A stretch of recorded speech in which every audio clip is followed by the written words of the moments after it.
Hey, Nick, how are you? I'm doing good. How about yourself? Good. Can't complain. So welcome. Let's start with a quick little highlight of your experience and successes to date. What led you here? Sure. Yeah, I've got a bit of a kind of an odd background in the financial services space. Grew up with a dad as a financial advisor, so was exposed really early to financial services in general. I've got my CFP early on and worked inside a brokerage firm. Didn't enjoy it. Didn't like all the proprietary products and the sales quotas and all of that attached to it.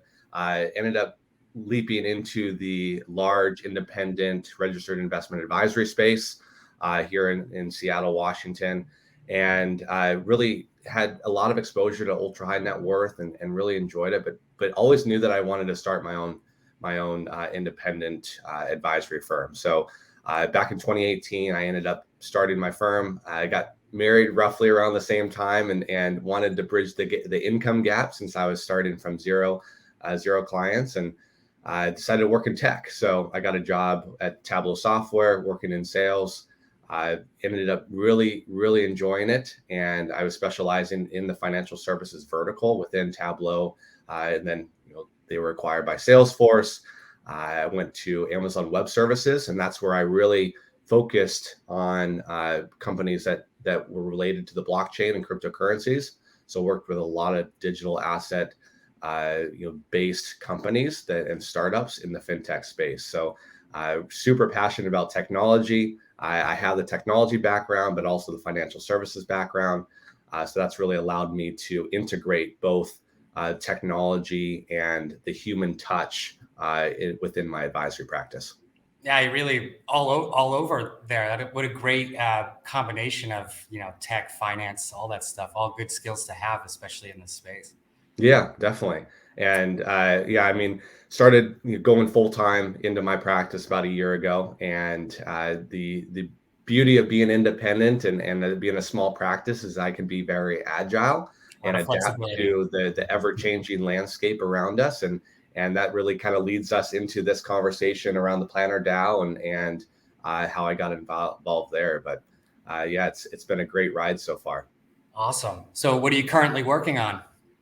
Yeah, so working on, like many of us advisors inside the Planner DAO, trying to integrate crypto into a financial services industry that is largely very traditional and very slow moving. So trying to figure out how to adapt quickly and be able to educate clients on all ends of the spectrum, whether they're digital native and need more exposure into the traditional markets, or fully exposed to the traditional markets and curious about crypto and how that incorporates into their portfolio. So working on broader based education. I've got a podcast called the One Day Advice Podcast. I'm working on some other solutions to be able to scale education at a broader level. And so that's really kind of my contribution right now and what I'm working on. Yeah, education seems so key in this Yeah. space. There's just so much information out there, and so many people have so many varied understandings of it. So, A lot of opinions too yes. on how to get rich quick, Mhm. and you can find a lot of YouTube videos out there that are a lot of clickbait, and people are always quick to voice an opinion, and then you have a downturn in the markets where you're losing 80%, and then all of a sudden it's crickets and they go quiet. So yeah, it's always interesting to see how that pans out. A lot of noise out there. Yes, there is. So, as a global community of professionals, PlannerDAO relies on its members to lead through education, collaboration, and innovation. How are you contributing your superpowers? Yeah, so like I mentioned, just really focusing on a broader based education. So I fortunate to know a lot of advisors in the space that are on the brokerage side, but also the RIA side, uh, and just being able to. So I do both education for advisors and my clients as well. I think everyone needs to understand how this landscape impacts not only their personal finances, but for an advisor, how it impacts their practice. And I think there's a lot of benefit to being able to increase awareness to advisors that, I mean, there's a lot of advisors who don't know about the RA space, even that are on the brokerage side. They don't know how to navigate that space, let alone the digital asset side. So And many of their hands are tied because of the custodians they work with or the brokerage firms that they hold shop underneath. But yeah, just try to really contribute towards broader base education. Yeah, it's a lot of work, but it's great to see yourself and this community as a whole really pushing down that path. So absolutely, yeah. So what's one tool or person or insight that you're searching for right now? Yeah, so Reach out to you. yeah, so I love the technology side. Of course, technology is moving so quickly. The thing that I really want for not only my clients, but I think it's better for clients of other advisors and everything too, is just getting people on chain. I do a lot of consulting to help people get on chain. I can't directly manage that and have direct oversight to that. So that is a frustrating piece because I want people to be able to navigate freely the DeFi space as that grows. There's so much great potential within DeFi that can't be utilized through a typical custodian.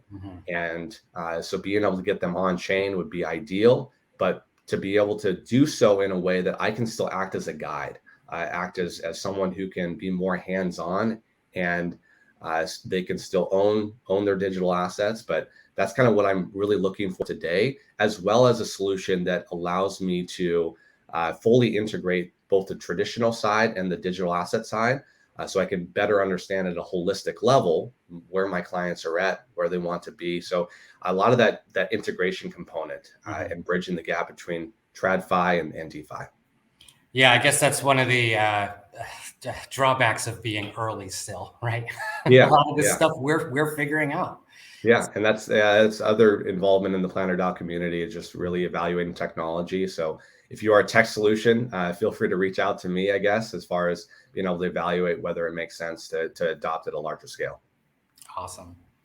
So where do you see the space in 5-10 years? What makes you excited to be a part of it? Yeah, I mean, short answer is I don't know. I don't know where it'll be in 5 years. I'm excited to find out. I have my own opinion on, I guess, where it will be, and I guess that's the basis of the question. So I'll state my opinion. I do think within 5 years, DeFi will still be early stage. Probably it'll be moving quickly, but it'll lead to a more broader base adoption. And I think there's the use cases within DeFi.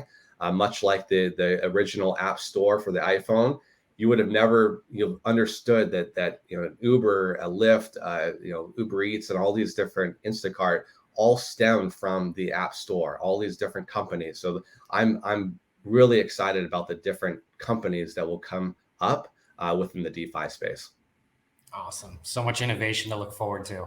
Yeah, absolutely. And I think as more people are educated properly around digital assets, they will be more accepting of having crypto inside their portfolio. And this most recent collapse or crash within the crypto space is just another reminder that a lot of people were investing in .com companies in the 90s with no utility. They didn't have any purpose, or they didn't actually generate revenue. So that's one thing to take a step back in today's environment to understand, where the utility is at a lot of these coins.